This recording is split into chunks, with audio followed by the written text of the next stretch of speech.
Hi viewers, நீங்கள் cotton லவரா? அப்போ இந்த சாரீஸ் உங்களுக்கு தாங்க. நீங்கள் காட்டன் விரும்புறீங்கனால இது என்ன காட்டன்னு கெஸ் பண்ணியிருப்பீங்க. கரெக்டுங்க, இது செட்டிநாடு காட்டன் தான். ஓ, எவ்வளோ கவுண்ட்டுன்னு கேட்குறீங்களா? 100 கவுண்ட்டுங்க. ஸோ குவாலிட்டி நீங்கள் பார்த்தாலே தெரிஞ்சிருப்பீங்க. உங்கள் ஃபேமிலி மெம்பர்ஸ், ஃப்ரெண்ட்ஸ் யாராவது காட்டன் லவர்ஸ் இருந்தாங்கன்னா இந்த வீடியோ கண்டிப்பாக ஷேர் பண்ணுங்கள்.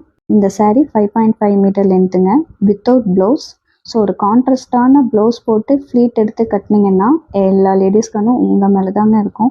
அவ்வளோ அழகாக இருக்கும். நிறைய கலர்ஸ் இருக்குங்க. நீங்கள் டிஎம் பண்ணுங்கள், நான் கண்டிப்பாக அனுப்பி வைக்கிறேன்.